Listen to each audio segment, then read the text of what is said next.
આવું છે ને ભાઈઓ બહેનો, આજે વક્તા વધારે સમય પણ ઘણો થયો છે, પણ તેમ છતાં હું બહુ જ ટૂંકમાં જે મારી વાત જે મૂકવાની છે હું ચોક્કસ રીતે મૂકવાનો છું.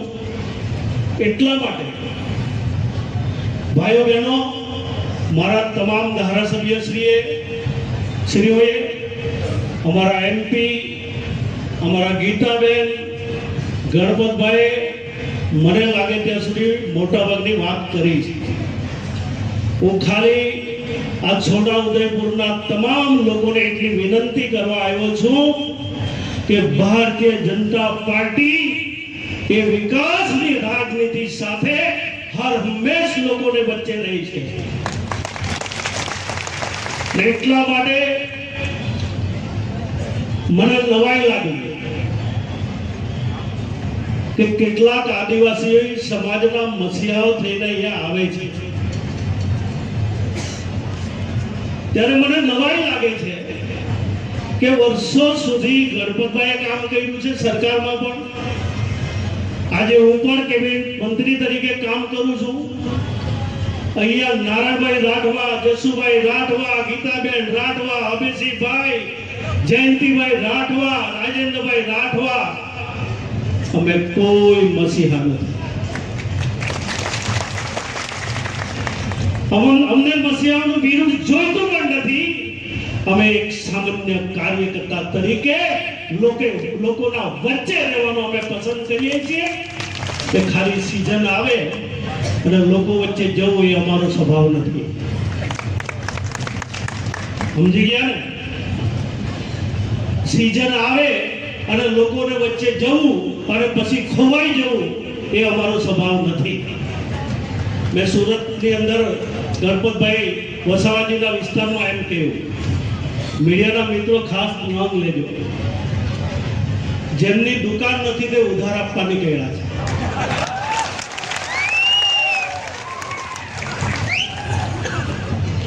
એમાંથી સમજી જાઓ ને. અને ગણપતભાઈ દિલ્હીને યાદ કરાવ્યું એટલે મેં બોલી જાઉં, ત્યાં દુકાનો બંધ થઈ ગઈ છે.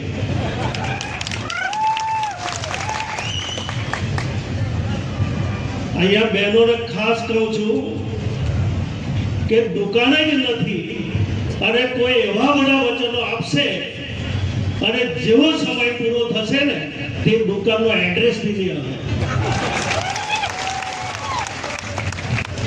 પણ અહીંયા તો આ મંચ ઉપર સંગઠન પણ બેઠું છે અને સરકાર પણ તમારી વચ્ચે છે. અને જે બોલીશું તે તમારી વચ્ચે બોલીશું અને બોલેલું અમે પાડવાનું પણ તમારી વચ્ચે ખાતરી પણ આપીએ છીએ. ભાઈઓ બહેનો, ભારતીય જનતા પાર્ટી ગુજરાતની અંદર 30 વર્ષથી શાસન કરે છે. આ બધા વક્તાઓ બોલતા હતા ને, સાહેબ સ્કૂલ આવી, માધ્યમિક શાળાઓ આવી, કોલેજો આવી, GLRS આવી, EMRS આવી, એકલવ્ય આવી, મેડિકલ કોલેજ આવી, એન્જિનિયરિંગ કોલેજ આવી. એ રાતોરાત નથી આવી. નરેન્દ્રભાઈ મોદી સાહેબની 30 વર્ષની તપસ્યા ત્યારે એ ગામડા સુધી આવી છે. ભાઈઓ બહેનો, આ રાતોરાત નથી થતું. અને કેટલાક નેતાઓ હજુ તો માંડ તમને તક મળી છે અને અમારા આદિવાસી સમાજને ગુમરાહ કરવાની કોશિશ કરો છો. ક્યાં સુધી તમે ગેરમાર્ગે દોરશો? ભાઈઓ બહેનો, કુવામાં એ તો અવાડામાં આવે.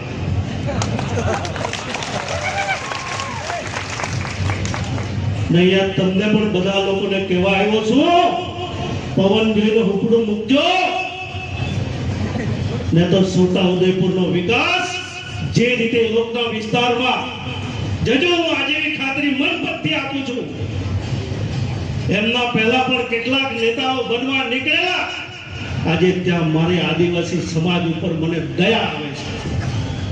એનું ઘર બદલાયું નથી, એના ઘરમાં કોઈ શૌચાલય નથી, પાણીની કોઈ વ્યવસ્થા નથી, ફરિયામાં જવું હોય તો સારો રસ્તો નથી, અને તે આજે છોટાઉદેપુરમાં આવીને વચન આપે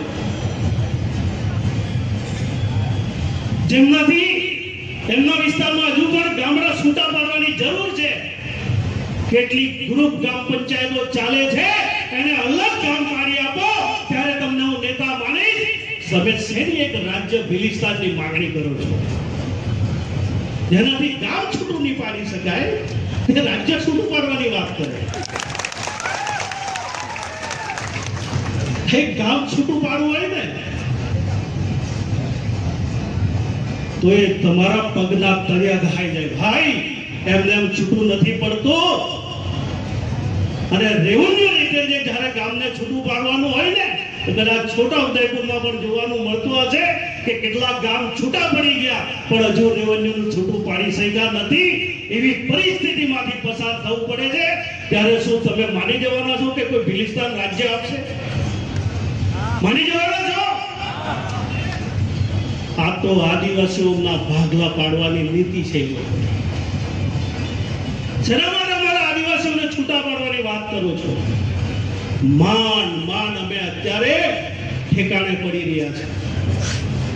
જય આદિવાસીના નારા સાથે અમે ગુજરાતના આદિવાસી પટ્ટાનો વિકાસ કરવા જઈ રહ્યા છે. ખાલી જય આદિવાસી જય આદિવાસી જય આદિવાસી વ્યથા ખાલીવીને કોઈની પરિસ્થિતિમાં સુધાર નથી આવતો. આ તો વ્યથા પણ છે અને વ્યવસ્થા પણ છે. એ હું છોટાઉદેપુરના લોકોને ખાતરી આપું છું. એ ખાલી વ્યથા નહીં ચાલે ભાઈ, વ્યવસ્થા કરવી પડે. મારી બહેનો અહીંયા બેઠી છે. આજથી 30 વર્ષ પહેલા આ છોટાઉદેપુરની માં દીકરીની કોઈ ડિલિવરી થવાની હોય ને ક્યાં થતી હતી ખાલી યાદ કરજો. અને આજે ગર્વ સાથે કહી શકું છું કે આવાસમાં રહેતી દીકરીને પણ 30 લાખની ઘરે ગાડી લેવા આવે છે, હોસ્પિટલમાં ડિલિવરી કરાવીએ છીએ અને ઘર સુધી મૂકવા આવીએ છીએ. એ અમારી વ્યવસ્થા છે. છોટાઉદેપુરનો અંત્યોદય ભૂખે નહીં મરે એની ચિંતા કરી છે. એની આટાડીને ઠારવાનું કામ કર્યું છે. એને મફત અનાજ કેમ મળે એની ચિંતા કરી છે. ગરીબ આવાસમાં ચૂલો મળે, બાટલો મળે એની ચિંતા કરી છે. ગરીબ ઘરને એક આવાસ મળે, શૌચાલય મળે. આ કોઈ મોટી મોટી મારે વાત નથી કરવી, મારે કોઈ હાઈવેની વાત નથી કરવી, પણ મૂળભૂત જે અમારા આદિવાસીઓની જરૂરિયાત છે, એને શિક્ષણ જોઈએ, એને આરોગ્ય જોઈએ. ભાઈઓ બહેનો, આયુષ્યમાન કાર્ડ એમને નથી આવ્યો. આજે હજારો લોકોના કોઈના જીવ બચતા હોય ને તો આ નરેન્દ્રભાઈ મોદી સાહેબની દુનિયાની સૌથી મોટી યોજના આયુષ્યમાન કાર્ડ. એટલે અમે ગર્વ સાથે કહી શકીએ છીએ અમે કઈ કહ્યું છે, અમે બોલ્યા એક પાડ્યું છે. અમે એમને વાત નથી કરતા. હું આજે છોટાઉદેપુરના લોકોને કહેવા આવ્યો છું. મેં આજથી 2 દિવસ પહેલા મુખ્યમંત્રીશ્રીને મળ્યો. સાહેબ મારે છોટાઉદેપુર જવું છે ગણપતભાઈ સાહેબ સાથે. ત્યાં કેટલાક સમયથી 2 પ્રકારની વાતો કરીને લોકોને ગુમરાહ કરવાનો ખૂબ પ્રયત્ન કરે છે. એક હાઇડ્રો પાવર આવવાનો છે. હાઇડ્રો પાવરનું કોઈ પણ સ્ટેશન બને એટલે અનેક લોકો વિસ્થાપિત થવાના છે. જીએમડીસી ની અંદર પણ અનેક લોકો વિસ્થાપિત થવાના છે. અરે ભાઈઓ બહેનો, આ ગણપતભાઈ સાહેબને અને મને બરાબર એ લોકોને અમે ઓળખીએ છીએ. આજથી થોડા વર્ષ પહેલા અમારા દક્ષિણ ગુજરાતના લોકોને એવું કહેતા હતા કે આ નરેન્દ્ર મોદી એટલી મોટી નહેર બનાવવાના છે કે તમારા કેટલા બધા ગામડાઓ કચ્છ અને સૌરાષ્ટ્રમાં બધા લોકોને મોકલી આપવાના છે. એટલા મોટા હાઈવે જવાના છે કે તમારે બધા લોકોએ વિસ્થાપિત થવું પડશે. ભાઈઓ બહેનો, હું નવસારી જિલ્લામાંથી આવું છું. મારે ત્યાંથી 2 એક્સપ્રેસવે પસાર થાય છે, મારે ત્યાંથી બુલેટ ટ્રેન પણ પસાર થાય છે મારી જ વિધાનસભામાંથી. એક ગામડું નહીં પણ એક ફળિયું વિસ્થાપિત નથી થયું. હું આજે અહીંયા ખાતરી આપું છું કે તમારો એક મહલ્લો પણ વિસ્થાપિત થવાનો નથી ને અમે આ યોજના બનાવવાના પણ નથી. શેના માટે ગુમરાહ કરો છો? સીઝન આવે એટલે આદિવાસીઓને કોઈ પણ રીતે ગેરમાર્ગે દોરવા? ભાઈઓ બહેનો, વર્ષો પછી કોઈ સારું શિક્ષણ આપવાનું કોઈ વિચાર્યું હોય ને તો નરેન્દ્ર મોદી. વર્ષો પછી આદિવાસી સમાજની કાયાપલટ કરીને મુખ્ય ધારામાં લઈ જવાનું કોઈ કામ કર્યું હોય તો નરેન્દ્ર મોદી. એટલા માટે મેં પહેલા જ કહ્યું છે કે આજે અમારા ધારાસભ્યો એક એક રસ્તાને યાદ કરતા હતા, એક એક વિકાસને યાદ કરતા હતા. ત્યારે હવે તમને હું પૂછું છું કે આદિવાસી સમાજના મસીહા કોણ? બોલો કોણ? કોણ? જોરથી બોલો. આદિવાસી સમાજનો જો સર્વાંગી વિકાસ કરવાનો જો કોઈ વિચાર કર્યો હોય ને તો એક આદિવાસી સમાજના મસીહા તરીકે આદિવાસી વચ્ચે જે વ્યક્તિ આવ્યા છે એવા નરેન્દ્ર મોદીને મસીહા ગણાય. ના ભૂતો ના ભવિષ્ય. આવું વ્યક્તિત્વ મળશે કે કેમ એ પ્રશ્નાર્થ છે. ભાઈઓ બહેનો, આવા વ્યક્તિત્વ, આવું વ્યક્તિ એ વર્ષો પછી પૃથ્વી ઉપર જન્મ લેતું હોય છે અને માંડ આપણને મળ્યું હોય ત્યારે મહેરબાની કરીને કોઈની વાતમાં આવતા નહીં. એ વાત કરવા હું તમને આવ્યો છું. ભાઈઓ બહેનો, આ રાતોરાત આ રાજ્યનો કે આ દેશનો વિકાસ નથી થયો. આ નરેન્દ્રભાઈ મોદી સાહેબ અને એમની ટીમની ખૂબ મહેનત છે, ખૂબ મહેનત છે. અમારો એક બૂથ ઉપરનો કાર્યકર્તા ભારત માતા કી જય, ભારત માતા કી જય, જય આદિવાસી, જય જવાન આ વાત કરતા કરતા આજે વિશ્વની સૌથી મોટી પાર્ટી એ ભારતીય જનતા પાર્ટી. ત્યારે તમે આજે આખા દેશની જનતા 140 કરોડ જનતા એ નરેન્દ્ર મોદી સાહેબ ઉપર ભરોસો મૂકે છે. ગુજરાતની 6.5 કરોડ જનતા જ્યારે મુખ્યમંત્રી હતા ત્યારે ભરોસો મૂકતી હતી અને જ્યારે ભરોસો મૂકે ને ત્યારે જ આ દેશનો વિકાસ થઈ શકે. એમને વિકાસ નથી થતો. ભાઈઓ બહેનો, 500 વર્ષ કરતા વધારે જૂનો પ્રશ્ન અયોધ્યાનો. આ કમનસીબી તો જુઓ કે જે દેશની અંદર જે અયોધ્યા જેવી પવિત્ર ધરતી ઉપર ભગવાન શ્રી રામચંદ્રજીનો જ્યાં જન્મ થાય ત્યાં રામ મંદિર નહીં બને. આ કેવી ઘટના હતી? આજે મારી સામે સંતોષરીઓ બેઠા છે. આપણને ગર્વ થાય કે પુનઃ ભગવાન રામચંદ્રજી અયોધ્યાની નગરીમાં એક ભવ્ય મંદિરની અંદર પુનઃ એ બિરાજમાન થયા. આ કોઈ નાની સુની વાત નથી. ભાઈઓ બહેનો, મને કેવું આવે? કોઈ નરેન્દ્ર મોદીને આંચ આવે? આવે તો બધી તમે શેની ચિંતા કરો છો? ખાલી હું એટલું જ કહેવામાં આવ્યો છું કે ગણપતભાઈ જે કહ્યું છે આ બધા લોકોને કહું છું કે કુવામાં આવે તો અવાડામાં આવે ને, આવે ને, કુવામાં આવે તો અવાડામાં આવે ને, તો તાલુકા જિલ્લા પંચાયત જીતવી પડે કે નહીં જીતવી પડે? કુવો ભાજપ પાસે છે, કુવો ભાજપ પાસે છે અને અહીંયા છોટા ઉદયપુરના અવાડા તૈયાર કરો.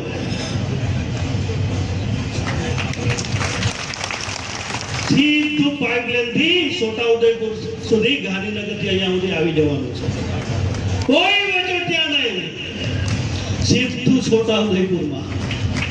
કારણ કે નરેન્દ્રભાઈ મોદી સાહેબે વ્યવસ્થા જ એવી કરી દીધી, ડાયરેક્ટ ટ્રાન્ઝેક્શન.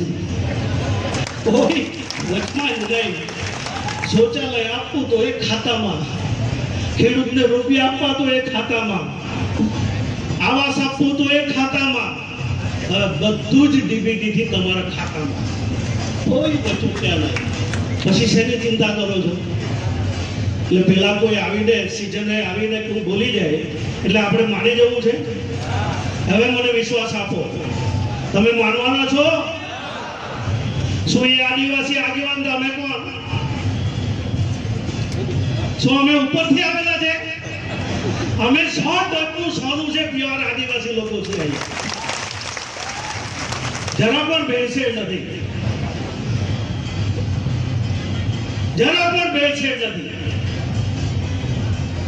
અને ભાઈઓ બહેનો, આજે તો નેતા તરીકે તમને દેખાઉં છું, પણ મેં લોકોને ત્યાં મજૂરી કરી છે, ઇસ્તા ભઠ્ઠામાં પણ કામ કર્યું છે. એવી પરિસ્થિતિમાંથી હું આવેલો છું. મેં મારા ભૂતકાળને ભૂલ્યો નથી.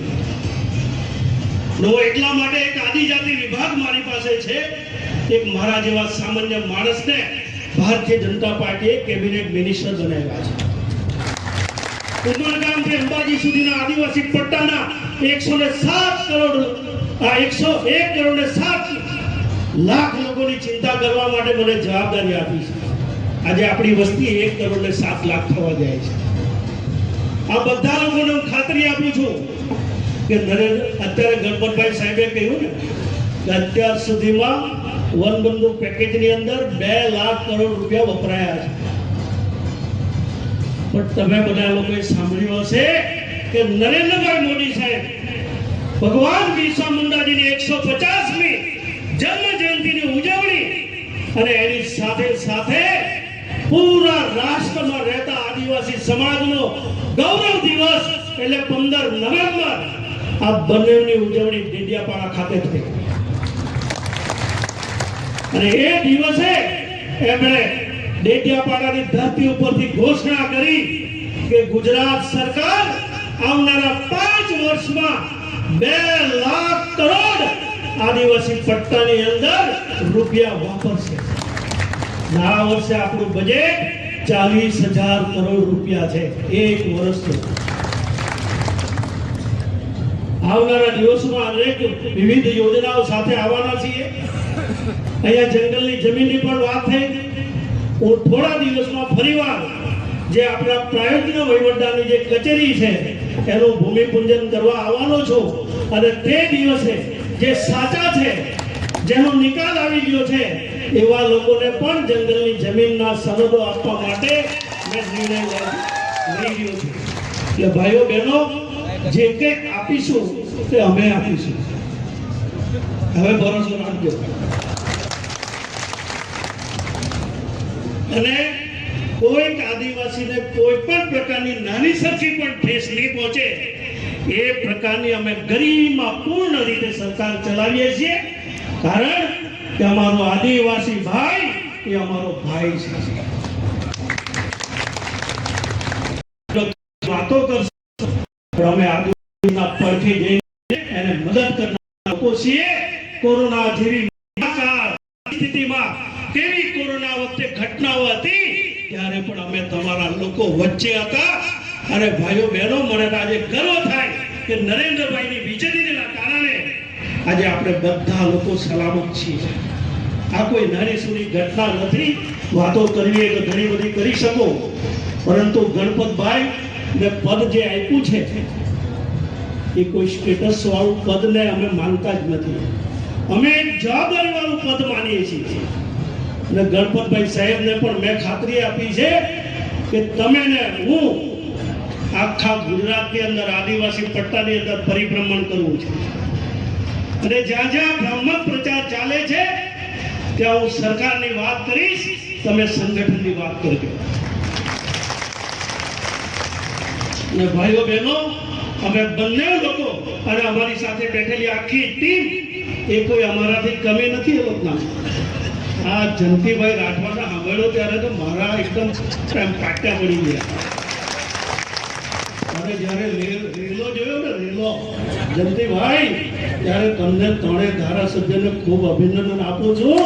અને તમને સૌને અભિનંદન આપું છું કે આ તો વળી કોઈ સ્વાગત, કેવું સ્વાગત. આખા પૂરા ગુજરાતના લોકો આજે જોતા હશે કે આ છોટા ઉદયપુરના આદિવાસી ભાઈ બહેનોની કેવડી મોટી તાકાત. આ તાકાત છેલ્લે સુધી જાળવી રાખવા માટે વિનંતી કરું છું. ભાઈઓ બહેનો, આવનારા દિવસોમાં નરેન્દ્રભાઈ એક એવી વિઝનરી સાથે આ દેશની અંદર એક વિકસિત દેશ તરીકે એ આગળ વધી રહ્યા છે. આ વિકસિત દેશ બનાવવા માટે અનેક યોજનાઓ દ્વારા એ આગળ વધી રહ્યા છે. અને હું કહેવા માંગુ છું કે આપણી દીકરી દીકરાઓને સારું શિક્ષણ આપીએ, એને સ્કિલ આપીએ. બધા લોકોને સરકારી નોકરી મળવાની નથી. નોકરી સરકારના કેલેન્ડરના આધારે જેટલી પણ જગ્યા હશે એને પારદર્શિતાથી અમે નોકરીઓ આપવાના છે. પણ 100% સાક્ષરતા હશે ત્યારે આપણી નવી પેઢી હુનર તરફ પણ લેવી પડશે, એને સાહસિક બનાવવા પડશે. તો જ દરેકના ઘરમાં